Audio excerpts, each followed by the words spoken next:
Teresa Merriman is a nomad.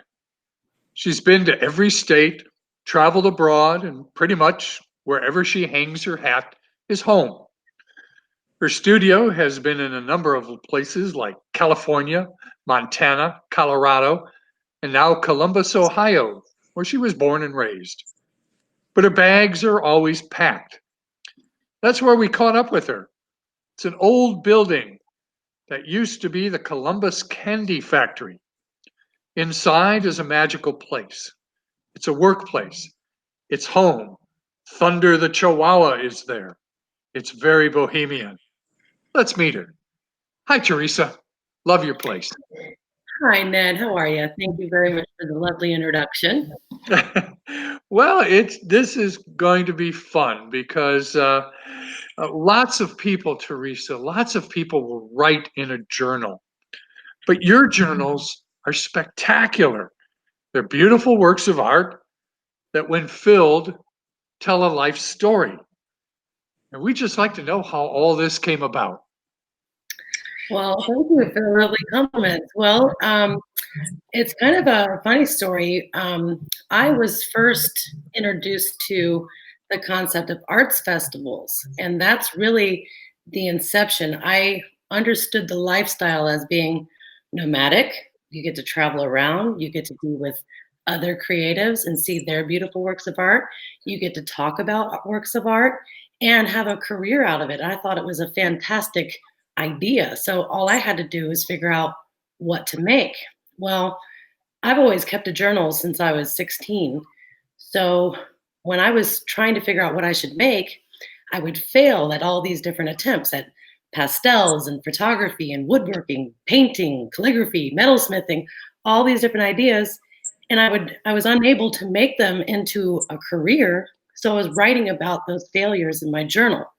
And I thought, how ironic that is now that the whole time the answer has been in front of me. So I started making journals because I've always loved paper. I've always loved books. It just clicked and it made sense. So I started making journals. And quickly, after about 6 months of doing shows, I realized that I was not just making journals, I was making heirloom quality things for people that integrate into their lives in a very special way. So it gave me purpose and responsibility with it. And I absolutely love what I do. And that's how they came to be.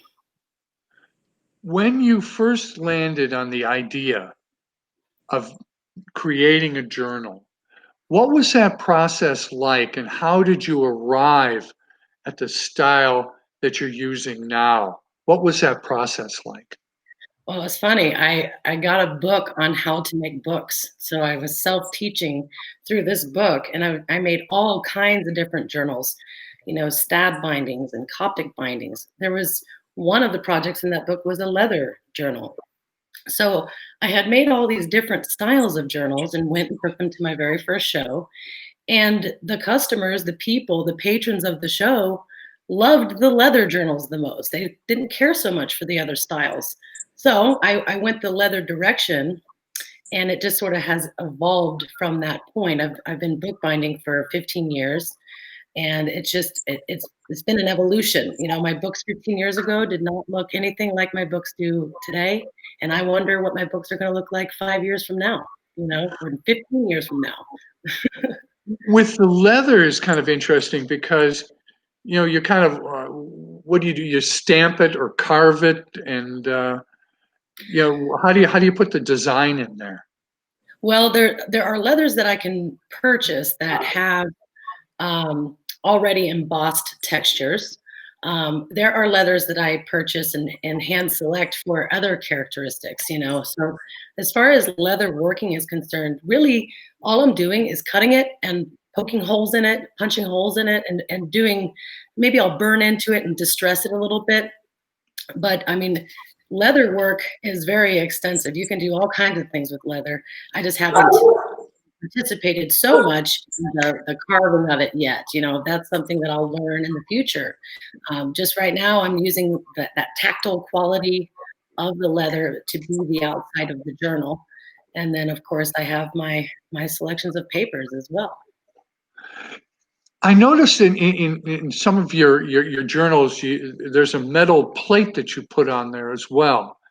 Talk about that because the process that takes a piece of metal and turns it into this stunning piece of art is really interesting.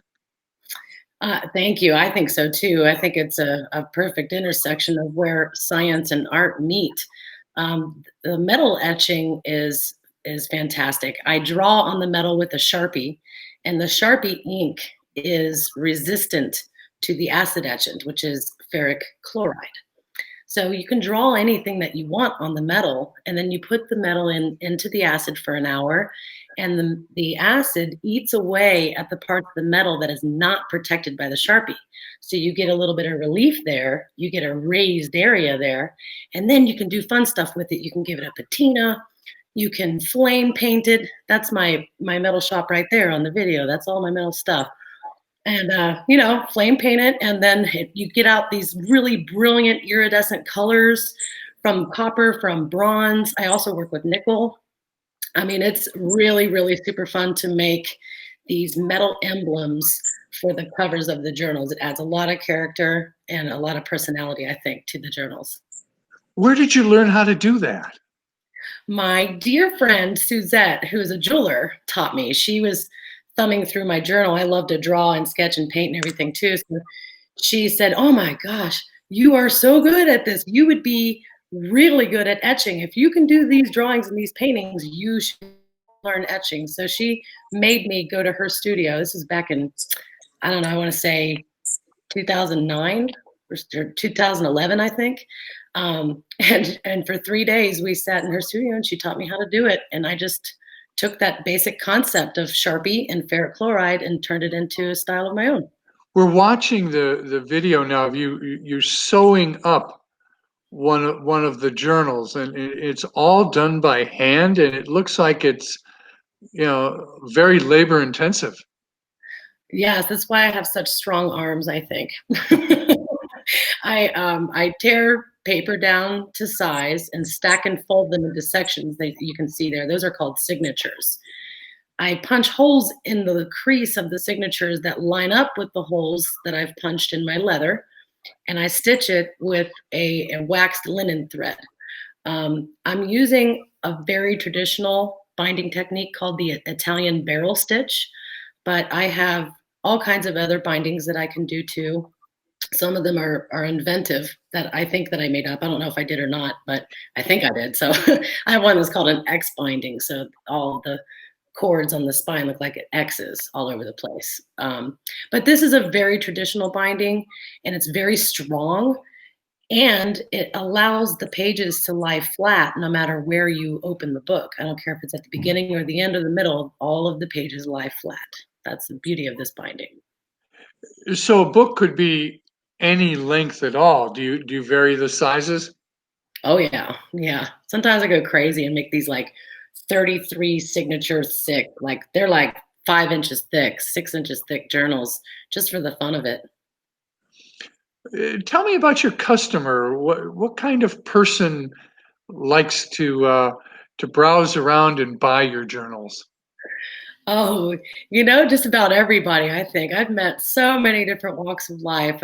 Men, women, boys, girls, everybody of any age, they are attracted to this. And I think it's innately human to be attracted to books. I think, at least in our culture now, we value books, and I'm so glad that we do.